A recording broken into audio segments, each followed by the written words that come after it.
E aí pessoal, tudo bem? Paulo Mesomo aqui do Refresher. Eu estou aqui com a professora Júlia Fernandes do IPOG e eu vou deixar ela se apresentar melhor para vocês.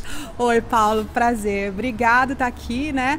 Na verdade, o que eu faço? A gente tem dentro do IPOG, que é um instituto de pós-graduação, onde principalmente arquitetos e design de interiores buscam uma especialização, a melhoria, né, do que um outro nível, né, de conhecimento.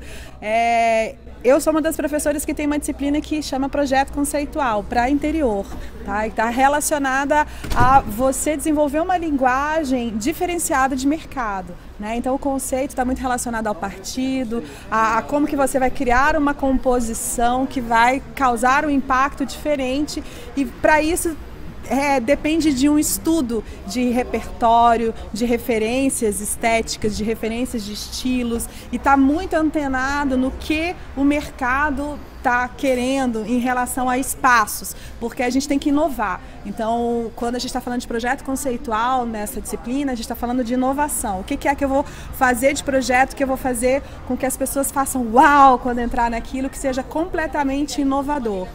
Então, quem vai procurar esse curso é pós-graduação, né? É um módulo dentro da pós-graduação, né? A pós-graduação são vários módulos, várias disciplinas. Sim. E essa é a disciplina que a gente trabalha com questão de conceito. Legal. E o pessoal que procura é para ter uma diferenciação de mercado mesmo, né? A questão profissional, de ter algo a mais para sair da grande massa aí de arquitetos, designers e afins. É uma forma de você se diferenciar, né, Paulo? A gente, por exemplo, às vezes vai num shopping, ou às vezes a gente está andando pela cidade, pelas casas, a gente começa a ver uma padronização, uma repetição simplesmente de algo que aquele arquiteto viu que alguém fez e vou repetir. E, na verdade, em qualquer mercado competitivo, o profissional que está um passo na frente do que está sendo feito naquela moda, naquela patronização daquele momento, é o profissional que está o quê? Está levando os outros a copiá-lo. Então, quando a gente está falando de projeto conceitual, está muito antenado nisso. Para onde, né, a arquitetura e o interior está indo e qual é a tendência do mercado em relação a questões estéticas, em relação a questões funcionais e como que eu, como profissional, vou adaptar minha linguagem a isso. Não é simplesmente copiar, eu vou ter a minha linguagem, a minha forma de projetar, mas eu vou transformando ela no que esse mercado está procurando. A partir do seu repertório, do seu conhecimento técnico, experiência, faz essa combinação, através também do seu estilo, do que o cliente está pedindo de estilo, as necessidades do cliente, o contexto físico, climático, enfim, diversos fatores que influenciam, né, no desenvolvimento do projeto. E qual a importância que você dá para essa questão que a gente comentou agora de estilo, o estilo da pessoa, como ele pode ser interpretado, enfim, a importância de você saber lidar com o seu cliente e não deixar apenas o seu ego na hora de fazer o projeto, querer fazer do seu jeito. Eu acho que isso é uma das grandes dores de quem se forma na faculdade de arquitetura, é que muitas vezes a gente vem de várias disciplinas de história da arquitetura e a gente consegue e aprende a questão dos estilos na arquitetura. Mas a gente se forma e o nosso cliente não é só de arquitetura, a gente também tem arquitetura de interiores. E aí quando a gente vai falar de estilos de interiores, a gente não teve essa formação ali dentro da faculdade. Então eu passei por isso, assim, dos primeiros clientes recém-formados, a pessoa chegava e me perguntava detalhes e questões de estilo do interior e eu não sabia. Eu tinha o que eu gostava e o que eu não gostava, mas eu preciso ter o conhecimento técnico sobre aquilo. Então, eu acho que é uma dica importantíssima para os arquitetos recém-formados ou para quem quer sempre estar com essa postura de estar à frente, né, no mercado, captando clientes, mostrando o seu valor, o tempo inteiro ele tem que estar estudando estilos. Tem um porque destaque. Os estilos, eles já vieram e eles ainda vão continuar existindo e continuar sendo criados, né? E aí, se a gente não ficar atento a essa evolução do que veio do passado, do que de repente já foi e está voltando como tendência, como estilo, isso pode ser prejudicial na hora de você definir a tua própria linguagem. Então eu acho que quanto mais você tiver segurança de repertório, de conhecimento, mais você vai ter certeza na hora das suas escolhas, né? E isso também vai ajudar na hora de orientar o teu cliente. Muitas vezes, quem aqui que não é arquiteto que já passou pela situação de o teu cliente chegar com um Frankenstein de informações, assim, é tanto pedaço de coisas, eu gosto desse estilo, e ali não tem um estilo muito claro, ele tá tentando te passar mostrar o que ele gosta, ele gosta. E quem que é o profissional especialista em estilos de espaço? A gente. Transformar aquilo em projeto, em ambiente construído. Exatamente. Né? Eu acho que é perfeitamente possível e é papel do arquiteto casar, sim. O que vem do cliente como demanda, do que ele gosta em todas as áreas e na parte estética também, nas outras também, com o que eu entendo e com o que eu entendo de proposta e de composição. Sim, claro. Né? De repente até criar tendências, antever tendências. A gente no Refresher a gente fala muito sobre a questão de estilo e tendências, né? Mas a gente não defende de forma alguma que você deva seguir tendências por seguir. A gente analisa o que está acontecendo de tendências de comportamento do consumidor, comportamento das pessoas, o próprio estilo de vida de cada um, as tarefas que a pessoa exerce, o que ela gosta de fazer, se tem filhos, se não sei, enfim, as diversas atividades do dia a dia, os gostos. Eu acho que é muito mais para onde o mundo está indo, para onde a forma de vida está indo, né? Não necessariamente a combinações de elementos ou na arquitetura ou no interior, não é? A estética é um resultado de tudo isso, né? Que deve ser interpretada de acordo com o que está acontecendo. E isso vem, por exemplo, na área de tecnologia, né? Que é uma das coisas mais rápidas em relação à inovação. Então, se a gente não estiver muito antenado, tudo que a tecnologia vai alterando em relação à forma de projetar os espaços, a novos materiais, a novas possibilidades, você está ficando fora, claro, né, de um estilo que vai nascer, os estilos ainda vão nascer. E você pode até mesmo conhecer bem uma tendência, um estilo, para romper com elas. Não quero saber. Eu não quero saber disso, eu vou contra, porque isso é um estilo, uma tendência que eu, né? Mas aí você precisa conhecer. Claro. Né? E isso é que a gente defende numa pós-graduação e na disciplina de projeto conceitual, para eu me posicionar a favor ou contra, eu tenho que ser a autoridade daquele assunto. Exatamente. Né? E aí muitas vezes, Paula, não sei lá no Refresh, mas a gente vê a dificuldade que a pessoa tem, e os arquitetos têm que ter muito cuidado com isso, com nomenclaturas, né? O que é moda, o que é conceito. Assim, eu chego na sala de aula, a primeira coisa, o que é conceito? Né? Então, a pessoa não fica assim, sem muito entender. Então, o que é moda, o que é conceito, o que é tendência, o que é estilo? São coisas que no dia a dia, o nosso cliente, ele vai confundir tudo. E ele vai chegar falando... Ele não tem obrigação de saber E ele não disso. é o especialista, ele vai chegar falando para você de tendência quando ele devia estar falando de moda, ou vai falar de conceito quando está... Né? E a gente tem que ter esse ouvido e esse olhar atento para separar e orientar. Olha, isso é uma coisa e isso é outra. Exatamente. Porque às vezes o pessoal acha que a tendência é uma modinha, uma coisa passageira, que às vezes até pode ser depois que ela já chegou na sua curva de crescimento, enfim, que já está no mainstream, como a gente fala.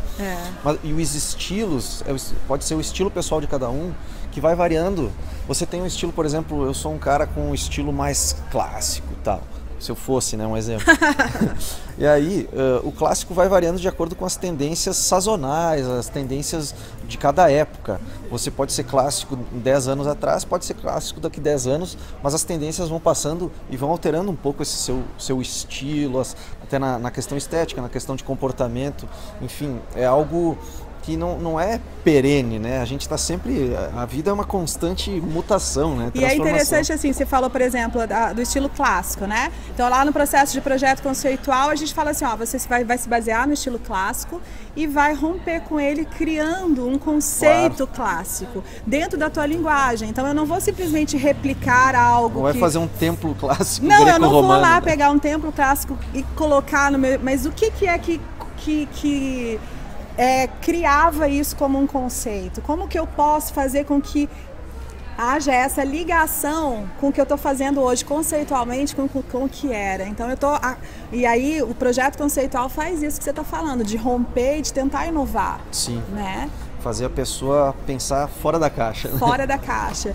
E uma coisa que eu acho também que é importantíssimo é como que os arquitetos têm que ficar muito antenados em relação a onde ele vai buscar essas referências, aonde está esses repertórios, esses novos estilos, né? Porque a gente vive hoje na era da informação e da informação é uma enxurrada. Então, às vezes a gente vê uma mescla de referências que você não sabe nem de onde veio, né? Não sabe de onde veio e não são justificadas. Exatamente. Não tem uma linguagem, não tem um porquê daquilo existir como referência.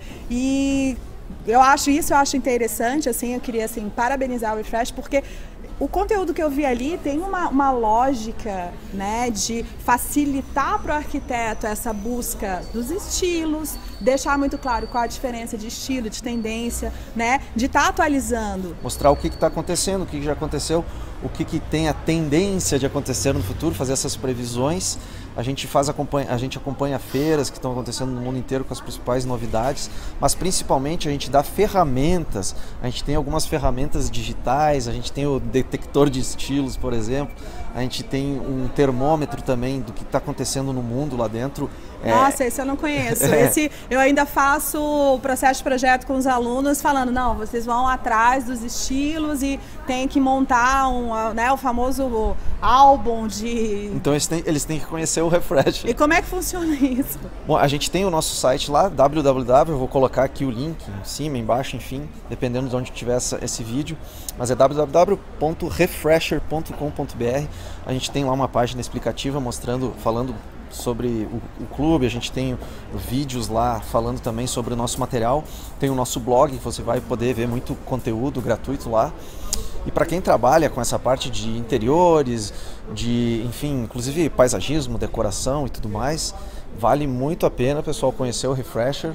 E a gente faz uma curadoria, a Júlia estava falando dessa questão, dessa enxurrada de informações que a gente vê de tudo que é lado.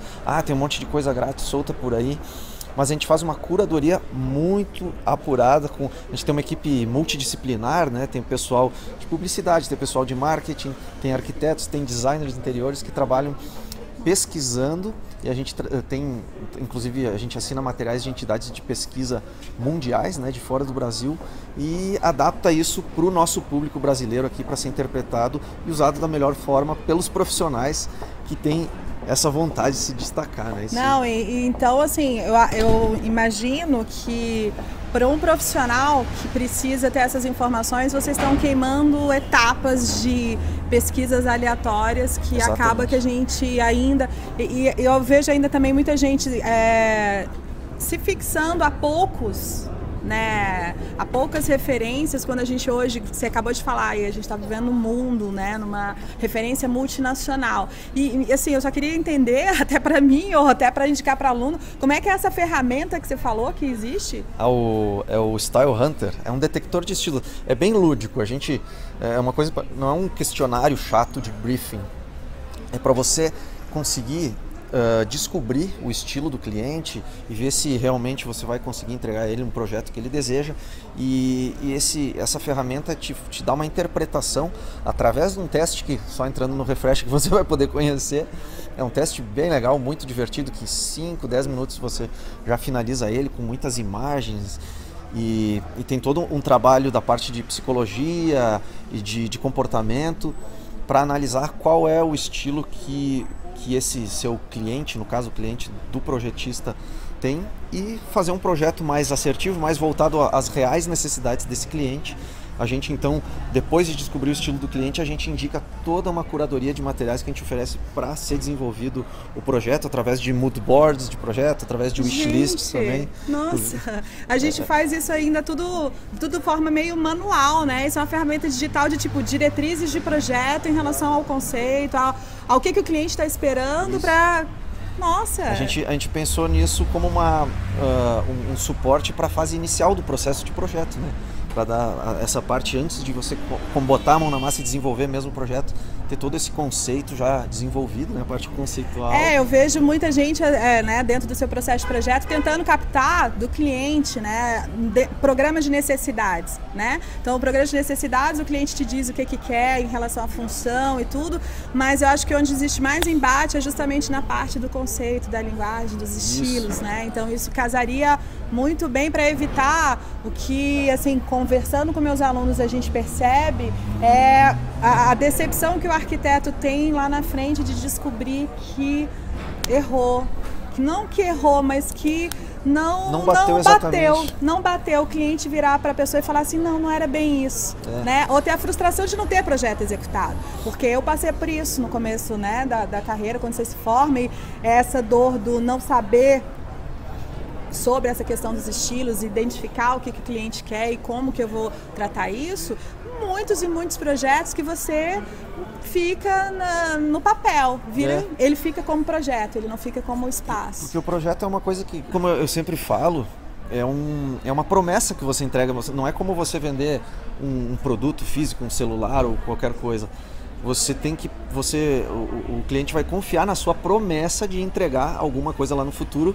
Exatamente. Que tenha interpretado o que ele deseja e conseguido transformar aquilo em realidade, em algo concreto. Perfeito. E o Refresher está aí para ajudar você a acertar aí mais no ponto certo na hora de fazer o projeto. Dá muito mais tranquilidade e é um diferencial também para o seu negócio. Na hora que o cliente chega lá para conversar com você, fazer uma reunião, você apresenta todos os nossos materiais lá, já vai mostrar que você é um profissional diferenciado e ele vai poder ter muita, não só referência, mas vai ver que você está realmente preocupado em fazer um projeto de qualidade. Muito legal, obrigada pela oportunidade. Nossa. Eu que agradeço a presença, aceitou nosso convite aqui para dar essa entrevista especial aqui para o Refresher. Professora Júlia Fernandes, arquiteta, e só tenho a agradecer. Muito obrigada. Obrigado. Tchau, tchau. Até mais, galera. Até mais, galera.